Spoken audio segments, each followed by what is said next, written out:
नमस्कार, आप देख रहे हैं IBC 24। मैं हूं आपके साथ विजय कुमार पंड्या। 7 बजे की इस बुलेटिन में आप सभी का स्वागत है। शुरुआत मध्य प्रदेश की खबरों से करते हैं। मध्य प्रदेश के चावल को लेकर अब राजनीति शुरू हो गई है।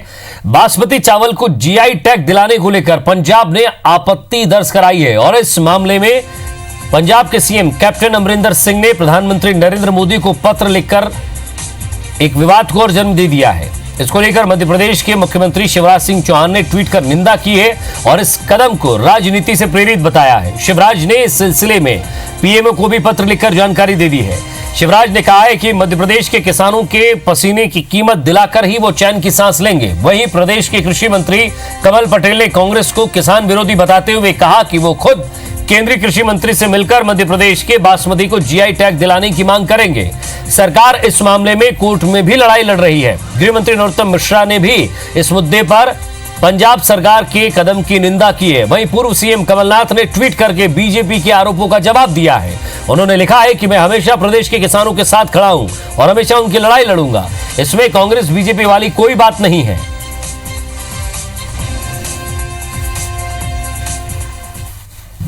पंजाब के मुख्यमंत्री की हम निंदा करते हैं, विरोध करते हैं और कांग्रेस ने हमेशा मध्य प्रदेश के साथ धोखाधड़ी की है।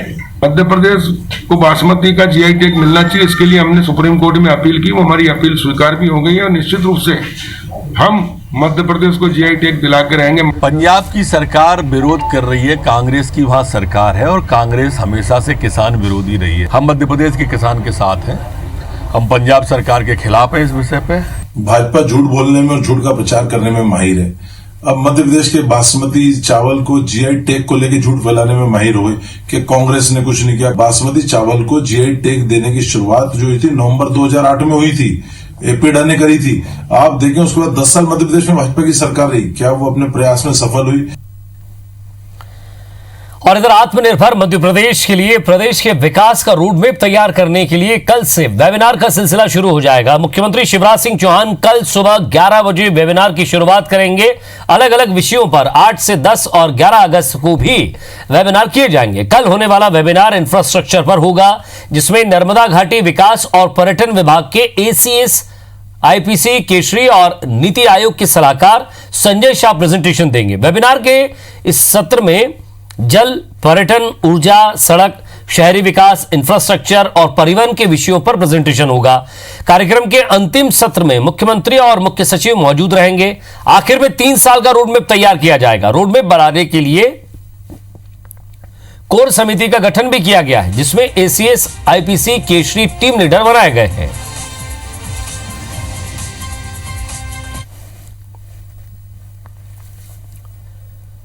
और इधर मध्य प्रदेश में कांग्रेस सत्ता वापसी के लिए पूरी ताकत के साथ जुट गई है। कांग्रेस के निशाने पर सिंधिया खेमे के वो नेता हैं जिनके चलते कमलनाथ सरकार गिर गई थी।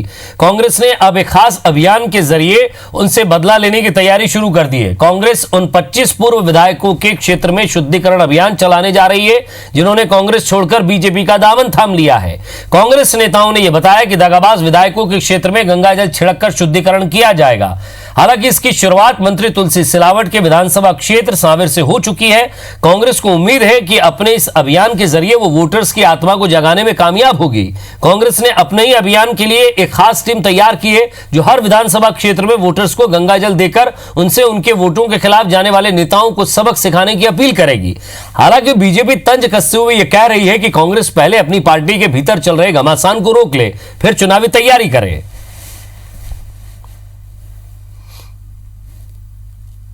हमारे अध्यक्ष कमलनाथ जी के द्वारा कर कमलों द्वारा कर दी गई है और गंगा जल से उस विधानसभा को हर गांव जाएगा, हर ब्लॉक स्तर पे जाएगा, मंडल स्तर पे जाएगा, सेक्टर स्तर पे जाएगा और बूथ स्तर पे जाके इसको बताया जाएगा कि इन गद्दारों को वोट ना दे। विधानसभा क्षेत्र को शुद्ध करेंगे। विधानसभा क्षेत्र के लोग अशुद्ध हो गए, मतदाता अशुद्ध हो गए। पाप नीचे से ऊपर तक कांग्रेस के नेताओं ने, अध्यक्षों ने किए हैं। उन पाप का खामियाजा ये भुगत रहे हैं। विधानसभा क्षेत्र शुद्ध हैं, अगर अशुद्ध है तो कांग्रेस की मानसिकता, वृत्ति और कार्यशैली। तो क्या शुद्ध है, क्या अशुद्ध है, कौन कौन पहुंचेगा, तमाम जानकारी के साथ हमारे संवाददाता सुधीर डंडूतिया हमारे साथ जुड़ गए। सुधीर, जब अब शुद्ध अशुद्ध की बात शुरू हो ही गई है और मतदाताओं के बीच जाएंगे, उन विधानसभा क्षेत्र में पहुंचेंगे जहां कांग्रेस के विधायक जो रहे थे उन्होंने बीजेपी ज्वाइन कर ली, अब सवाल ये कि सबसे पहले अगर इसकी शुरुआत की जाए तो आरोप ये भी लग रहे हैं कि पहले कांग्रेस कार्यालय को शुद्ध कर लें, क्योंकि वो वहां आते थे जाते थे, शुद्धिकरण का काम वहीं से शुरू हो, फिर बाकी जनता के बीच पहुंचे।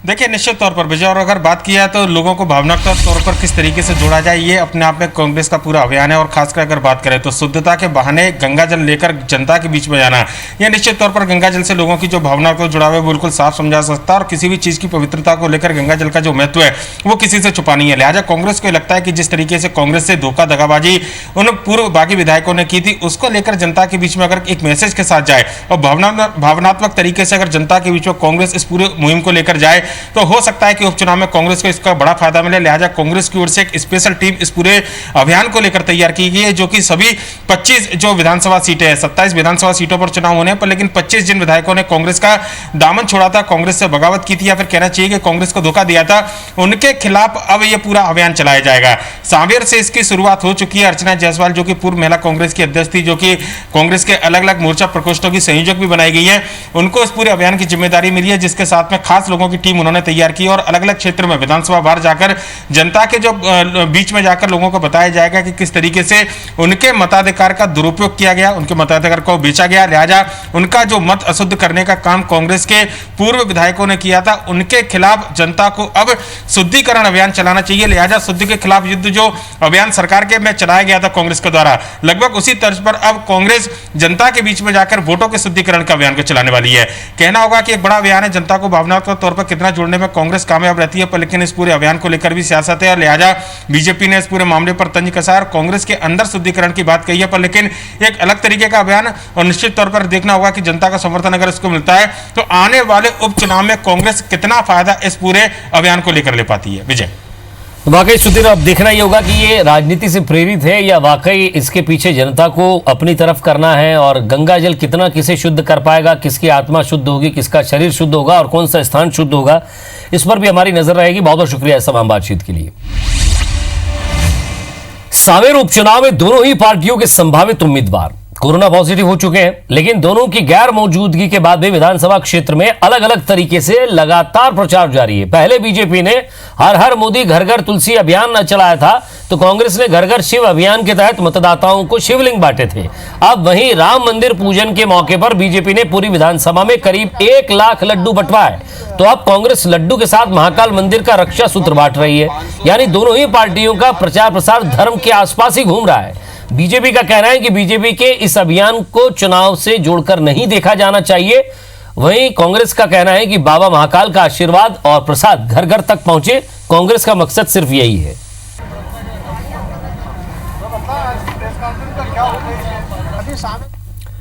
और मध्य प्रदेश में जल्द ही बीजेपी संगठन का विस्तार करने वाली है। जल्द ही प्रदेश बीजेपी अध्यक्ष बीडी शर्मा की नई टीम आपको नजर आ सकती है, लेकिन बदलाव इतना आसान नहीं है, क्योंकि मंत्रिमंडल विस्तार और फिर विभाग बंटवारे में अपने दमखम दिखाने वाले ज्योतिरादित्य सिंधिया चाहते हैं कि संगठन विस्तार में भी उनके समर्थकों को जगह मिले, और इसी वजह से बीडी शर्मा को अपनी टीम बनाने में फिलहाल दिक्कत आ रही है। हालांकि सूत्र यह भी बता रहे हैं कि बीडी शर्मा ने अपनी नई टीम बनाने की पूरी तैयारी कर ली, जिसमें सिंधिया समर्थकों को भी प्रतिनिधित्व मिल सकता है। सिंधिया उन 10 जिलों में अपने समर्थकों को बड़े पद दिलवाना चाहते हैं जहां उपचुनाव होना है। कांग्रेस इसे लेकर बीजेपी पर तंज कस रही है। वहीं बीजेपी दावा कर रही है कि नई टीम जल्द सामने आएगी।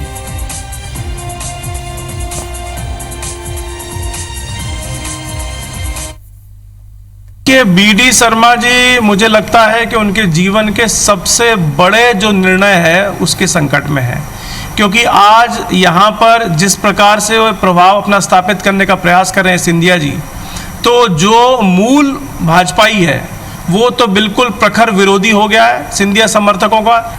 देखिए, जिनके घर शीशे के होते हैं वो दूसरों पे पत्थर नहीं फेंकते। जो दल अपना राष्ट्रीय अध्यक्ष नहीं चुन पा रही है वो हमसे हमारी प्रदेश की टीम डिक्लेयर करने पे प्रश्न ना पूछे।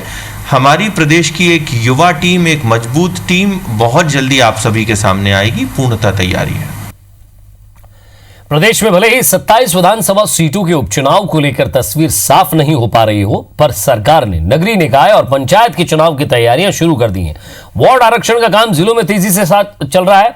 यह काम तकरीबन खत्म भी हो चुका है। बताया यह भी जा रहा है कि दिसंबर या जनवरी में नगरीय निकाय चुनाव कराए जा सकते हैं। वहीं नगरीय निकाय चुनाव के लिए नगर पालिका विधि अधिनियम संशोधन विधेयक भी लाया जा रहा है, लेकिन विधानसभा का मानसून सत्र स्थगित हो गया।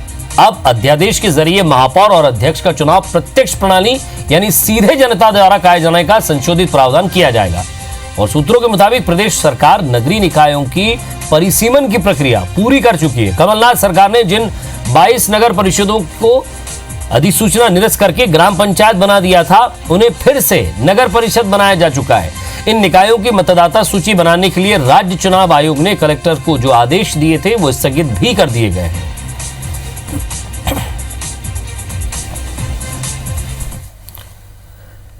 और अब बात मध्य प्रदेश के खाद और बीज के मिलावटखोरों की, क्योंकि मिलावटखोरों और मुनाफाखोरों पर सख्त कार्रवाई का दौर जारी है। कृषि मंत्री कमल पटेल ने यह बताया कि अभियान में गड़बड़ी का पता लगते ही लाइसेंस निरस्त किए जा रहे हैं। खाद बीज के अवैध भंडारण, परिवहन और मिलावट को लेकर 22 एफआईआर दर्ज कराई जा चुकी है और अब तक 50 लाइसेंस निरस्त किए जा चुके हैं। 71 लाइसेंस निलंबित हो चुके हैं। वहीं 22 विक्रेताओं के खिलाफ एफआईआर भी दर्ज हो चुकी है और इस मामले में विवेचना की जा रही है। कृषि मंत्री कमल पटेल ने बताया कि केंद्र से राज्य को 1 लाख मीट्रिक टन से अधिक यूरिया उपलब्ध कराया जा चुका है।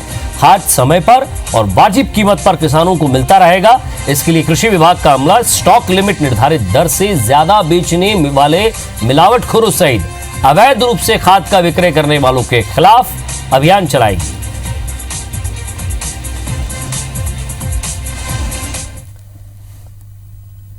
बात अब हनी ट्रैप की करेंगे। हनी ट्रैप मामले में हाईकोर्ट में चल रही जनहित याचिका पर सुनवाई में एसआईटी चीफ ने आज स्टेटस रिपोर्ट पेश की। साथ ही पिछले 4 महीनों में लोगों के बयान, टेक्निकल एविडेंस और इस मामले में जांच की सभी रिपोर्ट सीलबंद लिफाफे में कोर्ट में सबमिट की है। इसके अलावा इस मामले में किन किन लोगों के नाम आए हैं उनकी एक लिस्ट बनाकर भी सीलबंद लिफाफे में पेश किए गए हैं। एसआईटी ने कोर्ट से कुछ बचे हुए एविडेंस 13 अगस्त तक सबमिट करने के लिए कुछ समय मांगा है।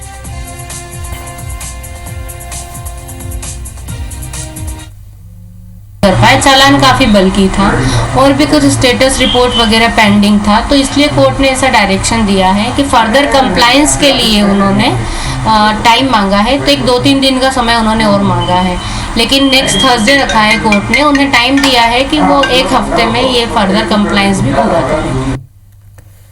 और इधर मध्य प्रदेश में ओबीसी वर्ग को 27% आरक्षण का मामला फिलहाल कोर्ट में लंबित है और ऐसे में कॉलेज और यूनिवर्सिटीज में प्रवेश लेने वाले स्टूडेंट्स असमंजस में हैं और साथ ही भविष्य में होने वाली दिक्कतों को लेकर भी आशंकित हैं।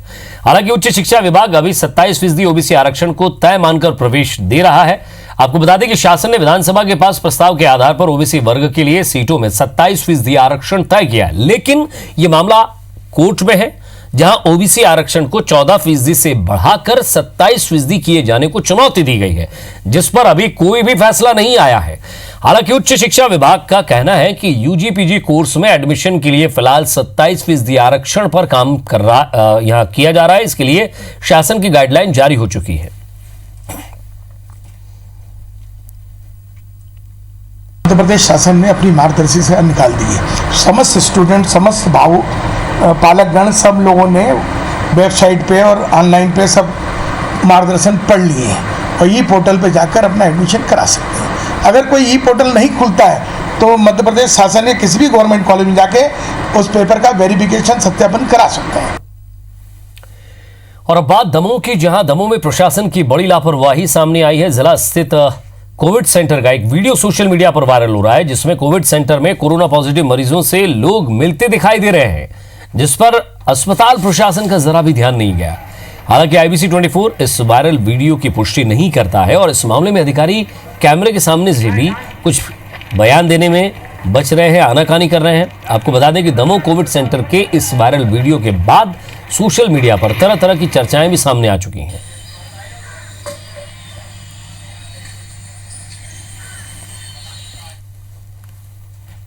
सरकार विकास के बड़े बड़े दावे करती है, विकास की मुनादी कराती है, ढिंडोरा पीटती है, लेकिन अक्सर ऐसी तस्वीरें सामने आती है जिनके सामने आने के बाद तमाम दावे बेमानी नजर आते हैं। हम ये तस्वीर आपको रीवा के त्योथर के बरहा पंचायत की दिखा रहे हैं, जहां एक महिला को खाट पर लादकर अस्पताल ले जाना पड़ा। दरअसल गांव तक पहुंचने के लिए पक्की सड़क नहीं है, जो कच्चे रास्ते हैं, बारिश में उन पर वाहन तो क्या, पैदल चलना तक मुश्किल हो जाता है। ऐसे में एम्बुलेंस गांव तक नहीं पहुंच सकती, जिसके बाद गांव के लोग कीचड़ से सने ऐसे इन्हीं रास्तों पर बीमार लोगों को, गर्भवती महिलाओं को खटिया पर लेकर जाते हैं, जहां से उन्हें अस्पताल पहुंचने में कई बार समय लग जाता है। कई लोग तो रास्ते में ही दम तोड़ देते हैं। गांव वालों के मुताबिक 1965 में गांव में सड़क बनी थी, जिसके बाद किसी ने यहां झांक कर नहीं देखा। कई बार शिकायतें की गई, गुहार लगाई गई, जिम्मेदारों से कहा गया, लेकिन कुछ नहीं हुआ। सरपंच को तत्काल निर्देशित कर दिया है, वहाँ के ग्राम के हमारे कर्मचारी को निर्देशित कर दिया है कि सुदूर सड़क के लिए प्रस्ताव भेजा जाए और देखा जाए कि ऐसी कोई भी ग्राम है जिसमें ऐसी परेशानी हो रही है तो उसका सुदूर सड़क के लिए प्रस्ताव भेजते हुए तुरंत उसको बनाया जाए। बरसात का मौसम, रोड नहीं है, ले गए हम लोग कुछ दूर खटिया पर से फिर आगे व्यवस्था किया, साधन मोटरसाइकिल से टेम्पू आने कोई व्यवस्था नहीं है, रोड नहीं है बिल्कुल। 2 किलोमीटर शंकरगढ़ जाने में एकदम खराब है। फिर कोई भी दिख बीमार पड़ता है तो खार से ले जाना पड़ता है 2 किलोमीटर, तब वाहन वहाँ आता है, भाड़े से हम लोग वाहन मंगाते हैं, वो वाहन गांव आने के लिए तैयार नहीं होता। रोड ही नहीं हमारे गांव में, उधर यहाँ से 30 किलोमीटर। और हटा के मड़ियादो वर्धा मार्ग पर बमनी नाले की उफनती पुलिया पार करते समय एक बाइक सवार तेज बहाव में फंसने का एक वीडियो सामने आया है।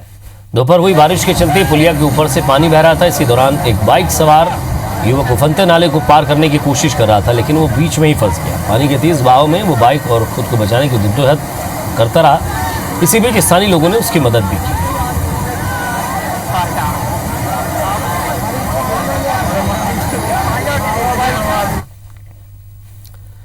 और अब बात भोपाल की करते हैं, जहां संघ प्रमुख मोहन भागवत का दौरा है। 8 अगस्त को भोपाल आएंगे मोहन भागवत। संघ कार्यालय समिधा में रुकेंगे मोहन भागवत। 9 अगस्त को संघ की बैठक में शामिल होंगे। 10 अगस्त को फिर नागपुर रवाना हो जाएंगे।